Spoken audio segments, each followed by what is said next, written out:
looks like pearl. No, your skin looks like pearl. Hey. Hey tout le monde, Alicia, hey, up in here, and I'm back for another video.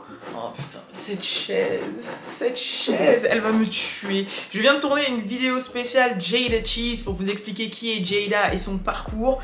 Et pendant tout le long, j'étais comme ça. J'essayais de pas bouger, parce que dès que je faisais un mouvement, c'était catastrophique.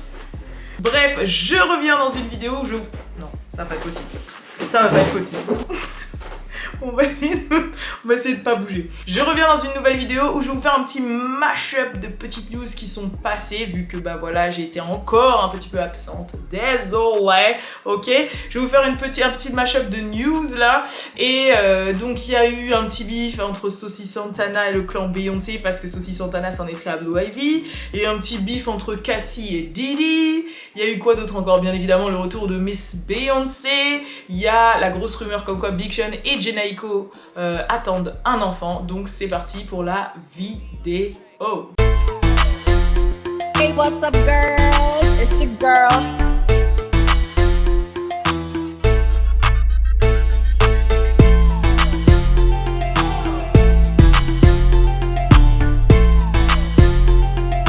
Real ass bitch, give a fuck, got a nigga. Avant de commencer la vidéo, je voulais vous rappeler de vous abonner à ma chaîne personnelle qui va pas mal bouger dans les prochains jours. Voilà, je vous ai fait une petite annonce dessus, donc je vous invite vraiment à aller la regarder. Mais bref, là on est back sur What's Up Girls, ok, on est back sur What's Up Girls. Alors, par rapport au bif Diddy Cassie, on va commencer par là. Donc comme peut-être vous l'avez vu passer, il y a Carisha, donc aka Young Miami des City Girls, qui a fait un podcast sur Revolt. Revolt, c'est le média de Diddy, voilà.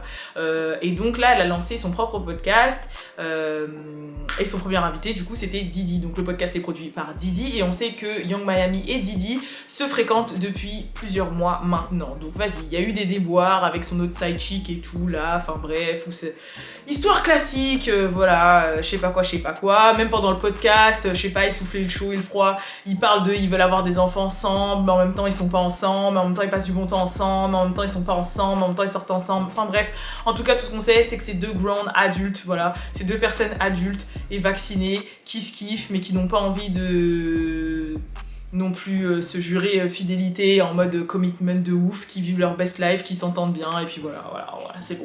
On a marre, on va pas mettre un label dessus, mais bref. Et en fait, faut savoir que dans la foulée, Diddy a sorti un autre son qui s'appelle Gotta Move On. Gotta Move On, c'est-à-dire je dois avancer. Et dans ce son, il parle de son ancienne relation avec Cassie. Vous savez très bien que Diddy est resté une dizaine d'années avec Cassie, et bah voilà, il y avait pendant plusieurs années, pendant ces 10 ans, bon, ça s'est avéré... Et pendant plus de 10 ans, on entendait passer cette fameuse rumeur comme quoi Cassie, elle, voulait se marier et avoir des enfants et avancer dans la relation, alors que Diddy, lui, n'était pas prêt, voilà, et qu'il ne voulait pas. Du coup, Cassie, elle en a eu marre, elle s'est barrée, et en moins de 2 ans, elle a rencontré un nouveau chéri, elle s'est mariée, et maintenant, elle est maman de 2 petites filles. Et ça fait maintenant plus de 4 ans que Diddy et Cassie ne sont plus ensemble. Donc voilà, quoi.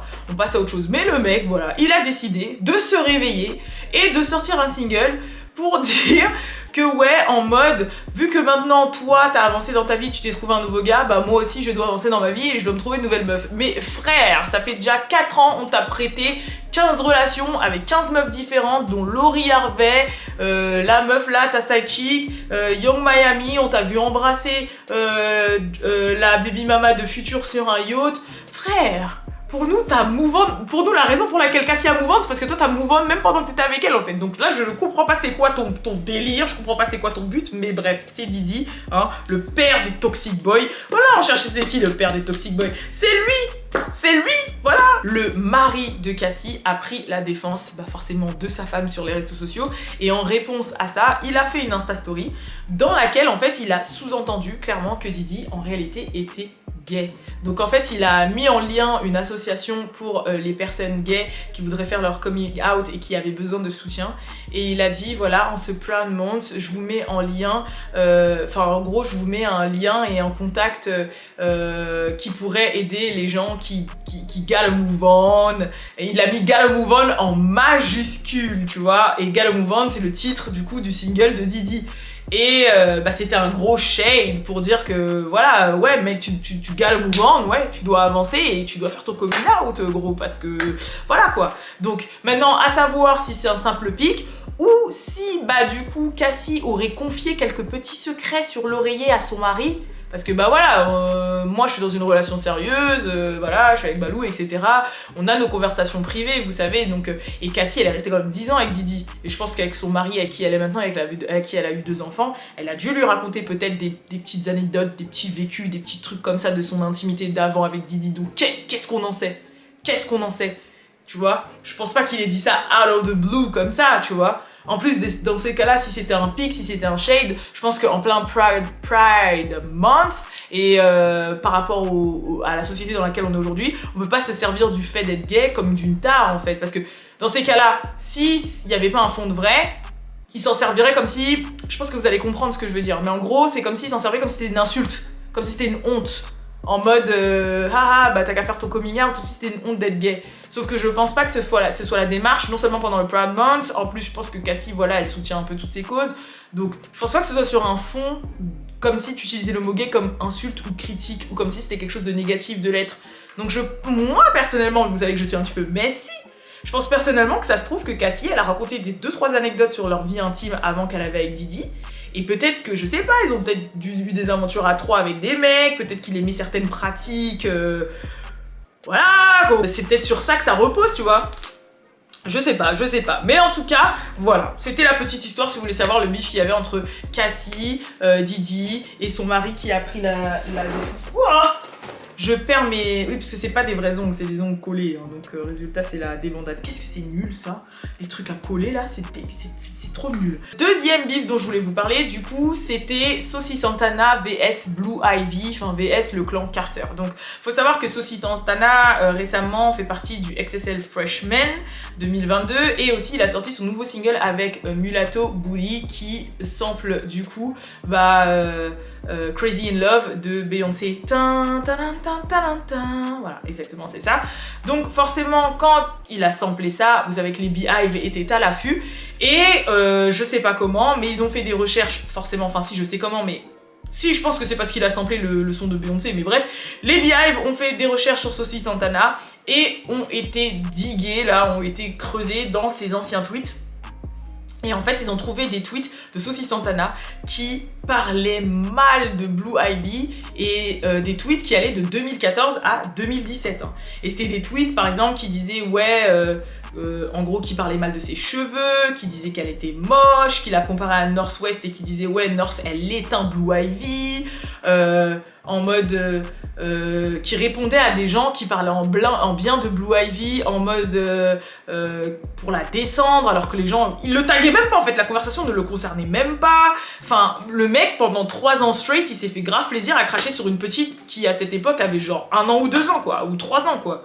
Genre un truc de ouf. Du coup, c'est remonté à la surface. Bon, forcément, Beyoncé, elle n'a pas le temps, hein, donc elle a pas réagi. La cousine de Beyoncé a réagi et a mis en story Brown Skin Girls, blablabla, et de pas écouter, etc., etc.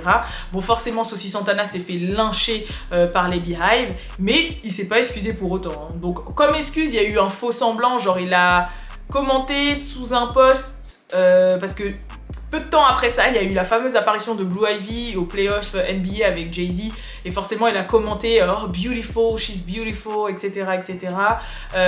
Pour se rattraper. Bon, il y a plein de gens qui ont dit ouais voilà, rattrape-toi maintenant, mais sinon avant tu disais pas ça. Et sur Twitter il a dit mais de toute façon s'il y a des gens à qui je dois m'excuser, c'est pas à vous, c'est à eux. Vous croyez trop que vous allez cancel les gens sur des tweets d'avant. Avant j'étais un gamin, maintenant j'ai 28 ans, je me sens mieux dans ma peau. Avant j'étais pauvre, broke et je me sentais pas acceptée et mal dans ma peau. vidéo et j'étais débile, mais en gros, arrêtez, croyez avec votre cancel culture, croyez pas que vous allez me cancel et c'est bon en fait, on est tous humains, etc., etc. Mais c'est vrai qu'il avait l'air assez hautain dans ses tweets en fait. Genre je comprends l'idée de ce qu'il voulait dire, je comprends qu'il puisse en avoir marre. Après je pouvais comprendre aussi sa réaction, parce que Saucy Santana quand même c'est un des premiers là qui devient assez mainstream artiste ambigu. Quand je dis ambigu, c'est un petit peu comme vous savez le chanteur il y avait comment il s'appelle là, oh j'ai oublié son blaze, celui qui avait gagné l'Eurovision, même il avait une barbe mais il était maquillé en femme, enfin bref voilà. Mais c'est vraiment un grand pas ce qu'il fait, il est XXL freshman.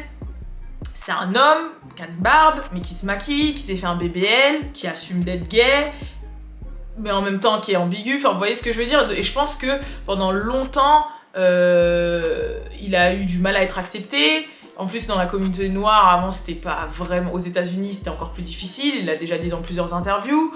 Enfin bref, voilà, donc je pense qu'il devait vraiment avoir un mal-être, il devait lui-même se battre tous les jours et donc forcément, ça a pu se ressentir dans ses tweets d'avant. Vous voyez ce que je veux dire? Mais le problème, c'est que les gens pouvaient lui donner cette carte jusqu'à ce qu'ils aient trouvé un tweet de lui de 2018 et il commençait déjà plus ou moins à avoir une notoriété en 2018 parce qu'il traînait avec les City Girls, il traînait avec Harry Fletcher, Jada Chiefs, Dream Doll, etc. Et où il avait mal parlé des enfants de Cardi B, en disant les enfants de Cardi B ils vont être funny looking, genre en mode ils vont avoir une gueule bizarre parce que comme Cardi elle a une gueule bizarre, ses enfants ils vont avoir une gueule bizarre. Mais en fait c'est quoi ton obsession de parler sur les enfants des gens en fait? J'avoue, moi c'est ça qui m'a dérangé dans l'histoire. Pourquoi j'ai compris, t'es shady, en plus t'es un peu de la culture, voilà, clapbacks, voilà, on est un petit peu nasty, oh shade et tout, voilà, on sait, ça fait pas que tu pètes. Mais quand même, laisse les enfants des gens. En plus, le pire, c'est que bah voilà, maintenant tu pètes et tu risques de te mettre des bâtons dans les roues. Genre là, tu crois que dans ta carrière, Beyoncé va faire un feat avec toi, mais jamais. On sait très bien comment il fonctionne le clan Carter. Là, tu t'es brûlé, c'est fini. Jamais t'auras un feat avec Cardi. Et jamais c'est possible. Non, avec un feat avec Beyoncé et encore. Et je pense que jamais t'auras un feat avec Cardi du coup maintenant, vu que t'as dit que ses enfants allaient être funny looking. Et en plus récemment Cardi elle avait fait une crise pour dire que ouais ses enfants sont magnifiques, c'est pour ça que les gens n'ont rien à dire. Et c'est vrai, ses enfants sont beaux. Mais ouais, je peux comprendre peut-être que les gens qui étaient dans un certain mal-être le faisaient ressentir sur les réseaux sociaux à cracher sur d'autres personnes, mais que tu craches sur des enfants, en plus en bas âge, non, Saucy Santana, flemme. Après bon c'est vrai que c'est relou ce truc d'aller piocher les tweets d'avant là. Moi, je suis un peu en dilettante sur ce truc-là, parce que piocher les tweets d'avant, et la personne a dit une dinguerie, mais elle avait 12 ans. 12, 13, 15, on te le donne. Mais piocher les tweets d'avant, et t'avais 20 ans, 21, 22, hey oh là là. Quoique, j'avoue, la Alissa que je suis maintenant n'a rien à voir avec la Alicia d'il y a même ne serait-ce que 4 ans en arrière, donc... c'est pas évident, hein. C'est pas évident. Enfin bref, bon en tout cas voilà le bif, et d'ailleurs ça va nous faire bifurquer sur le retour de Madame Beyoncé. Madame Beyoncé, oh my god, vous allez dire ouais parle de son retour, mais vous voulez que je dise quoi? Elle revient avec un album en 2 parties, il s'appelle Renaissance, elle revient le 29 juillet prochain. Là dans sa bio, elle a dit qu'elle va drop un single ce soir à minuit heure new-yorkaise, donc à 6h du matin pour nous, maintenant j'espère. Ça a l'air d'être la 6e track de son projet qui sort le 29 juillet. J'attends avec impatience la prochaine période Beyoncé. En tout cas, peu importe cette période, c'est sûr et certain que ça va donner sur une tournée et j'irai voir Beyoncé. Je n'ai jamais été voir Beyoncé sur scène de ma vie. Il est hors de question que je n'aille pas voir Beyoncé une seule fois sur scène dans ma vie. Ok, c'est l'artiste qui se rapproche le plus de Michael Jackson de son là actuellement là. Tu vois, parce que les gens ils aiment bien dire Chris Brown et tout, oui d'accord, je peux lui donner, mais non, c'est Beyoncé qui se rapproche le plus de Michael Jackson actuellement dans le game. Sinon, bah, le dernier sujet dont je voulais vous parler, c'était du coup de Big Sean et Jhené Aiko qui attendraient leur premier enfant. Alors faut savoir que dans son album Detroit 2 qui est sorti en 2020, il y avait Big Sean qui avait déjà déclaré que Jhené avait été enceinte de lui mais qu'elle avait fait une fausse couche malheureusement. Donc pour moi ce serait totalement logique que là, les 2-3 ans après, ils aient encore essayé d'avoir un enfant et qu'elle soit maintenant enceinte. C'est vrai que sur ces dernières photos, elle se montre beaucoup avec des vêtements amples. Elle a eu une toute première fille il y a très longtemps avec le frère de Omarion. Sa fille, je crois, ça y est, c'est une adolescente, alors 14 ans maintenant, un truc comme ça. Ça fait un moment qu'ils sont ensemble et moi je trouve que ça leur va très bien. Je trouve que c'est la suite logique des choses en fait et l'enfant va être tout mimi. Il va être petit en taille parce qu'ils sont pas très grands, mais il va être tout bibi et je suis grave contente et je suis d'autant plus pressée musicalement qu'ils sortent leur prochain projet à deux parce qu'il faut savoir que Big Sean et Jhené Aiko ensemble forment un duo musical qui s'appelle 28-8 et pour le moment ils ont sorti qu'un projet et c'est un de mes projets favoris. Quand je dis favori de tous les temps, c'est que musicalement, bien sûr, qu'il y a d'autres sons. De toute façon, mon projet favori de tous les temps, c'est Party Next Door. Voilà, c'est 1 et 2, Party Next Door 1 et 2. C'est mes projets favoris de tous les temps, ça ne changera jamais. Après, il y a Drake, Nothing Was The Same et Take Care. Ah, c'est dur. Non, mais j'avoue, Party Next Door 1 et 2. Oh là là. Bref, on s'en fout. Mais qu'est-ce que je voulais dire? Mais en tout cas, c'est un de mes projets phares de ma vie parce que c'est un projet qui m'a accompagnée pendant une période un peu difficile de ma vie et en fait, toutes les musiques quand je les écoute maintenant, ça me rappelle de la nostalgie et je les kiffe. Surtout les sons de Jhené Aiko en général, en vrai. Je suis ouf, moi. En vrai, le vrai, même Jhené Aiko, Sold Out, Sail Out, vous êtes des ouf ou quoi? Non, Jhené est trop forte. Bref. En tout cas, voilà, c'est tout pour cette vidéo. Je vous fais de gros bisous et je vous dis à la prochaine pour la prochaine vidéo qui, ne vous inquiétez pas, ne sera pas dans 3 semaines ou 2 ou 1, là, c'est bon. Oh là là, on est de retour. Oh là là. En plus, c'est pas des retours parce que à chaque fois je dis oh, je suis de retour et tout. Mais vas-y, tu peux dire ça quand tu t'arrêtes des 2 mois, 3 mois. Mais j'ai le droit de m'arrêter 10 jours, 2 semaines. C'est pas un retour quoi. C'est comme si j'avais posé mes vacances. Tu vois, quand t'es au travail, tu poses tes vacances, quoi. Voilà, c'est tout. Bref. Allez, je vous fais de gros bisous. Je vous dis à la prochaine pour la prochaine vidéo. Peace.